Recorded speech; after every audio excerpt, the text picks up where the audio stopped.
Pag-usapan natin ang operant conditioning at classical conditioning. Ano po ba sir ang pinagkaiba ng dalawa? Ano po? Sige, pag-usapan natin yan in today's video. Pero bago natin pag-usapan yung pinagkaiba, yung pinagkapareho muna ng dalawa. Ano bang pinagkapareho ng operant conditioning at classical conditioning? Simple lang. Pareho silang under ng behaviorism by Watson. Sinabi nating behaviorism, yun yung philosophy na nakafocus sa behavior of the child. At kapag sinabi nating behaviorism, ang pinakamahalagang keyword dyan ay environment. Kasi naniniwala si John Watson, that we are products of our environment. Kung sino man tayo ngayon, it has something to do with the multiple personalities that affect in our system, affect in our environment. Pero kapag sinabing environments education, hindi lang po siya limited sa kalikasan. Pag sinabing environments education, anything that surrounds you that becomes your environment. So, pwedeng environment mo tao, pwedeng halaman, pwedeng mga hayop, pwedeng mga sakyan, basta anything that surrounds you that becomes your environment. First na pag-usapan natin ay operant conditioning. O sinong proponent ng operant conditioning? Tinanong yan sa board exam, ang sagot ay si B.F. Skinner. Dalawang keywords mo pag sinabing operant conditioning. Ano yung dalawang keywords? Reinforcement and punishment. O pili kayo sa dalawa. Pag tinanong, what strengthens the behavior? Reinforcement or punishment? Oh, very good. Ang sagot ay reinforcement. Pero kapag tinanong, what weakens the behavior? Ang sagot ay punishment. O kapag may nagawang mabuti ang bata, o sundan mo kaagad ng reinforcement para mapanatili ang magandang behavior at mas strengthen natin ang behavior niya. Pero kapag may nagawang mali ang bata, o magbigay ka ng punishment, because ang purpose ng punishment is to weaken a behavior, o may punishment para iwasan na yun ng bata para hindi niyo nang gawin sa ulit na pagkakataon. Okay, sige, kabisado nyo na yun, kasi madali lang. O ito na lang tanong ko, bakit po yung tinawag na operant conditioning? Bakit may term na operant sa operant conditioning? Tinawag siyang operant conditioning, may term na operant, kasi ang ibig sabihin ng operant ay operational. O di ba sa mathematics, meron tayong 4 fundamental operations. Ano yung 4 fundamental operations? Addition, subtraction, multiplication, division. O ganun din po yan sa behavior. Ano po? Na kapag may dinagdag ka, addition. May binawas ka, subtraction. May inuulit-ulit ka, multiplication, magbabago ang behavior ng bata. For example, may dinagdag kang reward. Di ba? Magbabago ang behavior ng bata. May dinagdag kang reward, may dinagdag kang punishment. Magbabago ang behavior ng bata. Pero may binawas kang reward, may binawas kang punishment, subtraction, magbabago ang behavior ng bata. O may inuulit-ulit kang punishment, multiplication, magbabago ang behavior ng bata. Gets? So, tinawag siyang operant conditioning kasi operational. Ano po? So, ibig sabihin, pwede nating baguhin ang behavior ng bata kapag may dinagdag, may binawas, addition, subtraction, may inuulit-ulit multiplication, magbabago ang behavior ng bata.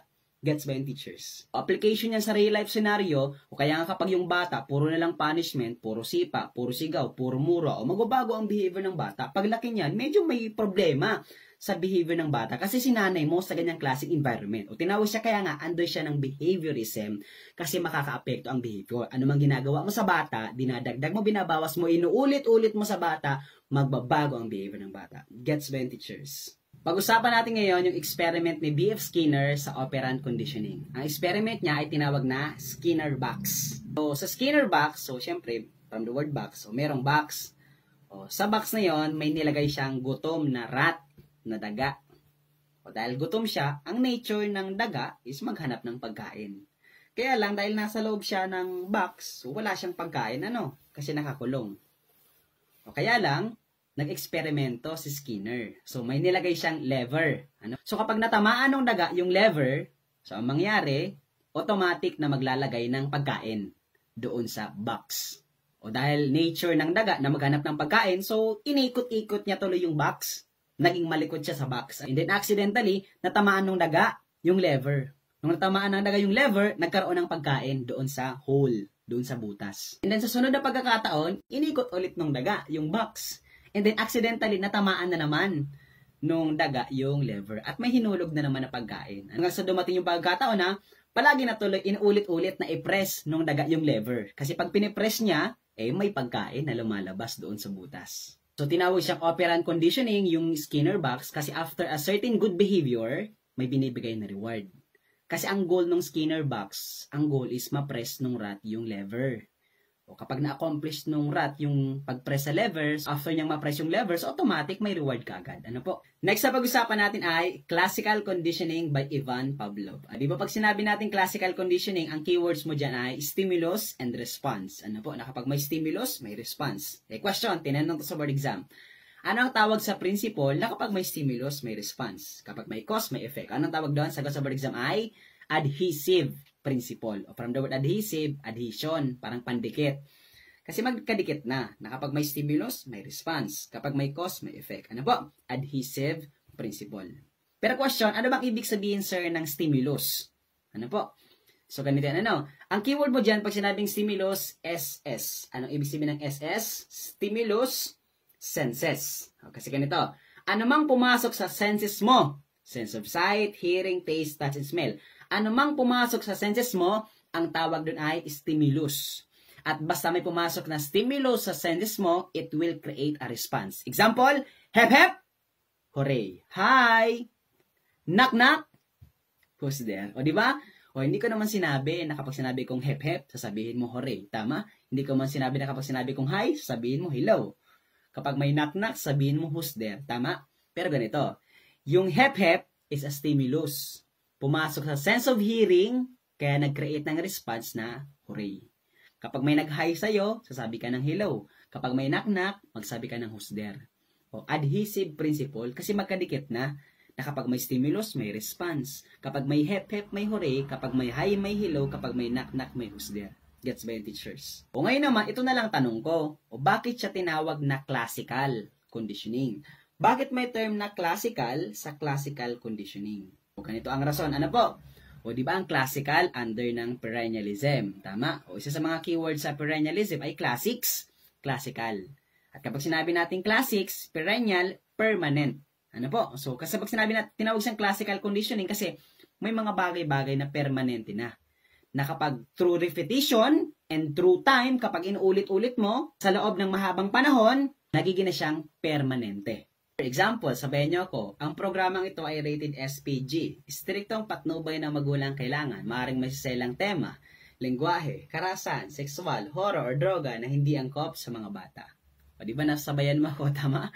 O, pero question, minemorize mo ba yan? Hindi naman, di ba? Di ba naman yung minemorize, tama?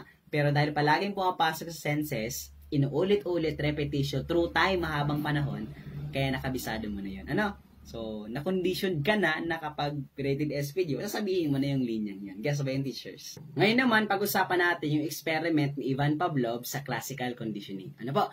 So, yung experiment niya, ginawa niya sa mga aso. So, unang ginawa niya, may pinakitang pagkain si Ivan Pavlov doon sa aso. So, anong ginawa ng aso nung makita niyo yung pagkain? Naglaway. Ano po? Salivation. Bakit? Nature ng aso na kapag may nakitang pagkain, maglalaway yan. Ano? And pangalawang ginawa niya, may pinakita si Ivan Pavlov na bell doon sa aso. O question, naglaway ba yung aso? Ang sagot, hindi. Kasi hindi naman niya nature ng aso. Maglalaway lang siya pag may nakita ang pagkain. O ang bell, hindi naman pagkain. So, hindi naglaway yung aso. Sabi niya, ay, naglaway yung aso sa pagkain. Pero di naglaway yung aso sa bell. Kaya dito na papasok ngayon yung classical conditioning. O nag-experiment siya. Ano? Nag-experiment si Ivan Pavlov.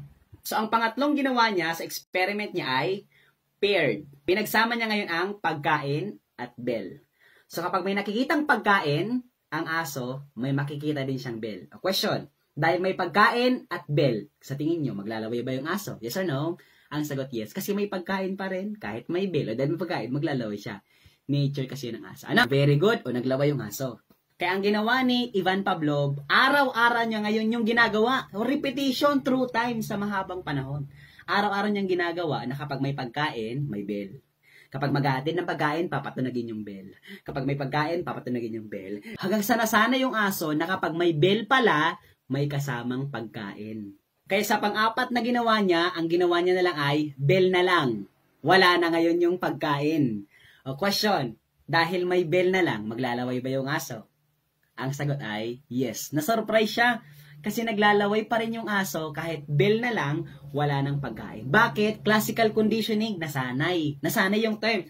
Nasanay kasi yung aso na kapag pinapatunog yung bell, may kasamang pagkain. Ang tawag dun ay classical conditioning. Stimulus response. Ibig sabihin dati, ang pagkain lang yung stimulus. At ang response sa aso, salivation. Tama? Pero dahil ulit, repetition through time. Yung bell na ngayon naging stimulus at ang response pa rin ay same, salivation pa rin. Ang tawag doon ay classical conditioning. Gets ba yung teachers? So, isummary ko lang po lahat ng mga sinabi ko sa operant and classical conditioning. So, yung operant conditioning kay B.F. Skinner, ang boyfriend ng lahat. Ano po? And then naman, yung operant conditioning, tinawag siyang operant kasi operational. Ano po? Addition, subtraction, multiplication, division. Na kapag may dinagdag ka, may binawas ka, magbabago ang behavior ng bata. May inuulit-ulit kang reward, may inuulit-ulit kang punishment, magbabago din ang behavior ng bata. Guess ba yung teachers?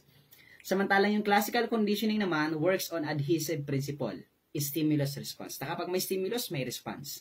And nangyayari ang stimulus and response through repetition and through time. Mga bagay-bagay na inuulit-ulit mo. And repetition, ang tawag doon ay classical conditioning. Gets ba yung teachers? Okay, yun lang muna ang pag-uusapan natin sa gabing ito. Ano? Sana po natuto ka sa discussion ni Sir Nestor ng operant and classical conditioning. Ano po? So, kung natuto ka, pakilike naman ang video and then pakishare naman ng content ni Sir Nestor. And then, kung baguhan ka sa page ko, pakicomment naman kung taga saan ka para alam ko kung saan ang reach ng video ito. Yun lang po. Thank you very much everyone and God bless. Bye-bye.